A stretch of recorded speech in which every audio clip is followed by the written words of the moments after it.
to talk to you about the boundary victim. Do you know what I'm talking about? You do. Every time we've tried to set boundaries with maybe one particular toxic and abusive manipulative person, we struggle with it because what happens? They become the victim and you the aggressor. And really you're just trying to make some healthy changes in your life, and it turns out to be a big scandal, or you get painted in this very negative light. So I wanted to talk a little bit about that today. What's the boundary victim, right? So the boundary victim is the person who is allergic to boundaries, and you're trying really hard to establish like healthy interactions, and they really have this negative visceral response when you try to set a boundary. And reasons that you might be trying to set these boundaries would be things like it's not a balanced circumstance in whatever way. So maybe there's an unbalanced use of resources where you're give, and they're take. You might be setting a boundary because you're trying to seek space or safety or peace of mind. You might be trying to preserve your resources, protect other people. You might be trying to reduce your exposure to triggers, and therefore like increasing your sense of safety and your sense of peace by reducing your exposure to the trigger. It might be something that just needs to be corrected, you know, something that's been ongoing that you really don't like, but now it's time to make the correction. You might be trying to reduce conflict, and you might be just in general trying to protect your mental health. There's a lot of reasons why we set boundaries, and when we set the boundaries, we're doing so in a kind, warm way, right? Yeah, and what other things do we always do when we're setting boundaries? We explain. We explain a lot, and we try to be as real and honest with the person as we can be in terms of, you know, why we're doing this, what our intentions are, and we really open up when we're setting a boundary. And the hope is that the person hears us, knows us better, and then can understand why we're doing what we're doing, and see that in a lot of cases it really isn't personal. It's more about the behaviors and the situations that we're trying to avoid. But then they'll take it super personal.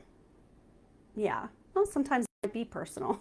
You're being a jerk, you know, you got to stop. Or it's just, you know, you guys have an okay relationship, but you're spending too much time together and you need to start to limit that time. I mean, there's a number of reasons why we do it. And then the reason that they don't respond well is because you know, you've kind of bruised their ego, you've taken control away. They think that you're, you know, that makes them a bad person because you've had to set the boundary. But often it's just that they don't want to be told what to do. You're not going to tell them what to do. They're going to do whatever they want. You know, when you're dropping the kids off, if you say, could you please stay in your vehicle and not approach my vehicle when the kids were transferring the children to you, what do? They get out of the car. In fact, often when you're trying to set boundaries, that gets weaponized and they find out, oh, they don't like that. So guess what? They do it more. So that's why explaining sometimes isn't super helpful. And explaining will invite a dialogue. And the next thing you know, you're giving them more information, and then all of that gets weaponized and twisted. And it doesn't matter how clearly, how concisely, how well you explain yourself, how kind you are, how warm you are, how much warning you give. I mean, like, you know, letting them know that this is coming, you know, like, so they're not surprised by it. It doesn't matter how you present it. It always gets twisted around and it doesn't go well. Or they'll pretend like that they're okay with it, but then actually passive aggressively, they're not. And then you'll notice a smear campaign. They're deflecting, finger pointing, blame shifting, you know, and so, you know, you'll hear the narrative from someone else. Well, mom says the reason why you don't go over there anymore is because you don't like her cooking. And you said you didn't like the hot dog she made for you. Nope, that's not at all what I said. Not even close, completely false. And then you feel like you got to explain yourself some more. Mom, you told so-and-so that the reason why I'm not coming over is because such and such, but we talked about this and blah, blah. And here we are. Now we're back in with the dialogue and the back and forth and the explaining, right? So there's a purpose in acting like a victim, and that is to draw you back in, to make a correction. But also the more important thing is that people will feel sorry for them. And also they won't be the bad guy, right? You have to be the bad guy at all times. You're the bad guy. Doesn't matter. You're the bad guy. So just get used to that. But they don't want to be the bad guy. They don't want for people to think bad things about them. So they real quick grab a hold of that narrative and start calling everybody and guess what she said and can you believe this and blah, blah, blah. And oh, poor me, poor me. So instead of focusing on how you're feeling and your experience in the circumstance and why you're actually setting the boundary, and looking at it in that like logical way or seeing it from a different perspective, all they care about and focus on is how it makes them feel and how it might make them look to other people. And so they're going to say things like that you are alienating them and keeping the kids from them.